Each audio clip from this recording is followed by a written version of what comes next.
நீங்கள் எங்கேயும் வெளியே போய் ரூம் போட மாட்டீங்கன்னு தெரியும். ஆனால் எனக்காக ஹோட்டலில் ரூம் போடுங்க, நான் கதை சொல்கிறேன்னு சொல்லிட்டு ஒரு ஹோட்டலில் ரூம் போட்டு பிரதர்ஸும் அவர் மட்டும் இருந்து அந்த கதையை கேட்டாங்க. கிட்டத்தட்ட 1.5-2 மணி நேரம் கதை சொல்கிறாரு. கையில் ஒரு பேப்பர் கிடையாது, அசிஸ்டன்ட் கிடையாது. அவரும் தயாரிப்பாளர்கள் மட்டும் இருந்து பாக்யராஜ் அவர்கள் கதையை சொன்னார். சொன்னோன்னு ஒரு 10 நிமிஷம் இடைவேளை சார் இந்த இடத்துல அப்படின்னு சொல்லிட்டு 10 நிமிஷம் வெளியே போயிட்டாரு. இருந்தாலும் என்ன திடீர்னு போயிட்டாரு அப்படின்னு பார்த்தா பேரவர்கள் அது அவருடைய சொந்தமான ஒரு விஷயம்.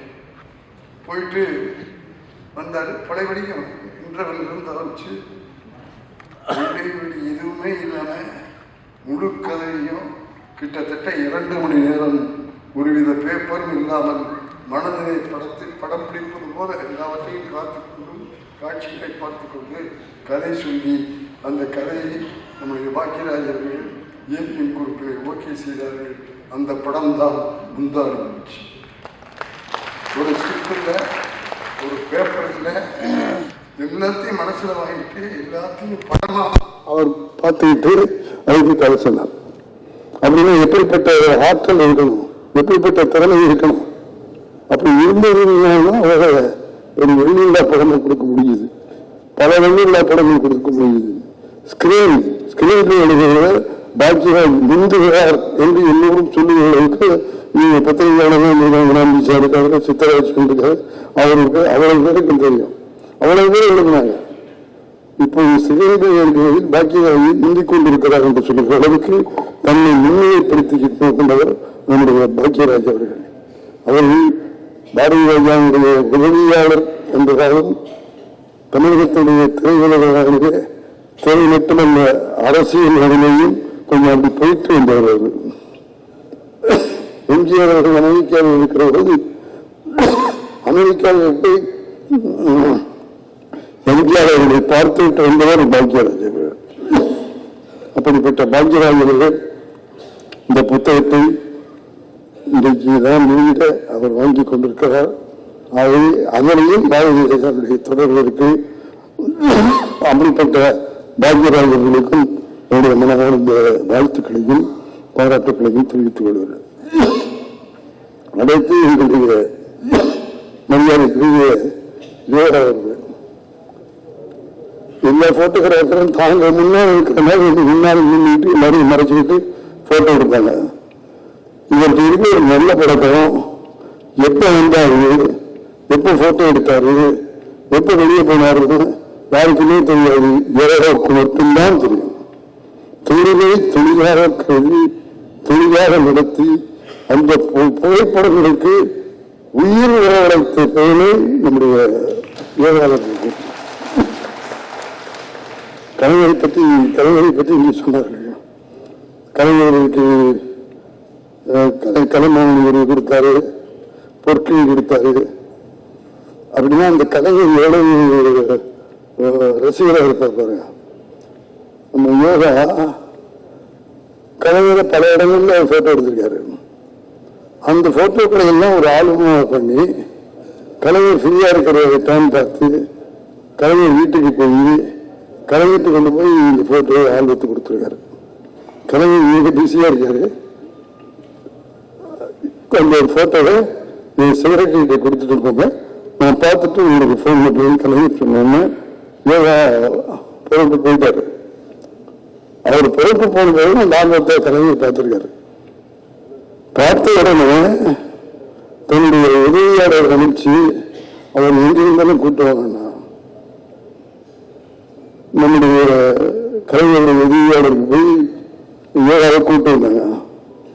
யோகாவை பார்த்தவொடனே கலைஞர் சொன்னார், எல்லாவற்றையும் நான் புகைப்படம் பார்த்தேன், நீ எடுத்த புகைப்படம் இல்லை உயிர் இருக்குது.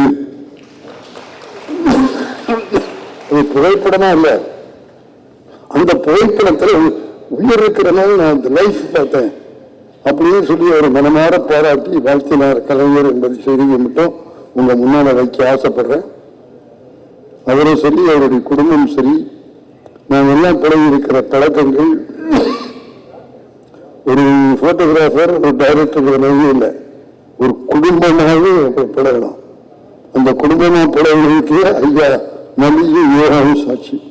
ஆகவே ஒரு குடும்பமாக இருந்து புகைப்படம் எடுத்து ஐயா நல்லி அவர்கள் குறிப்பிட்டிருக்கிறார்கள். இந்த யோகாவுடைய கேமராவில் கேமரா மட்டும் இல்லப்பா, அந்த கேமராவுக்குள்ள பேனாவே இருக்கு அப்படின்னு நல்லி அவர்கள் பாராட்டி எழுந்திருக்கிறார். நல்ல கவிதை பண்ண கைதிட்டு பத்து கேவல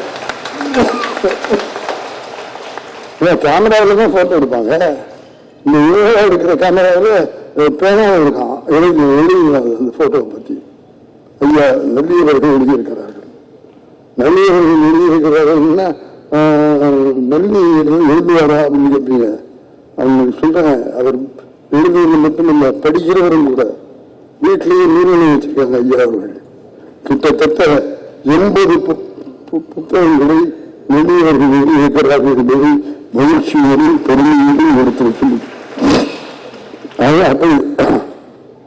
ஐயா அந்த நல்லியை சொல்லும்போது யோகாவுடைய கேமராவை பேராக இருக்கு அப்படின்னு இருப்பது யோகாவுக்கு கிடைத்திருக்கிற பெருமை, யோகாவுக்கு கிடைத்திருக்கிற பெரிய பெருமை என்று நான் கருதுகிறேன். அது இந்த அளவு நண்பர்களெல்லாம் வந்து யோகாவுடைய 28வது வயதில் அவர் தொழிலாளர் இந்த பொருளாதார கொண்டாடி கொண்டிருப்பது நம் எல்லோருக்கும் பெருமை. அது பாரதியாரோடு அந்த 25 ஆண்டு புத்தகத்தை படித்தால் பல பாடங்களை நாம் கற்றுக்கொள்ள முடியும், பல நட்புகளை நாம் உண்டாக்கிக் கொள்ள முடியும். அன்பு, பாசம், நேசம் எல்லாம் போய்விட்டது என்று சொல்லாதீர்கள். இந்த புத்தகத்தை படியுங்கள். அன்பு, பாசம், நேசம், நட்பு, மனிதனையும் அவ்வளவும் நமக்கு வரும். நாம் வெறுத்தவர்தான் கற்றுக்கொள்வதற்கு இந்த நூல்கள் பயன்படும். இந்த நூல்களுக்கு கதாநாயகராக இருந்தவர்கள் நல்லி, பாரதி, யோகா. அந்த 3 பேரையும் மனமாக உடனாக வாழ்க வாழ்க வாழ்க என்று வாழ்த்தி எண்ணியது இவர் எண்ணியர் துணியாக பெருந்து குரலை சொல்லி அதை அந்த குரலின்படி நாம் என்ன நினைக்கிறோமோ அதன்படி நாம் வாழ முடியும், வாழ்ந்து காட்டலாம். அதற்கு இந்த புத்தகம் சாட்சி என்று கூறி என் வாழ்த்துறை நிறைவு செய்கிறேன். வணக்கம்.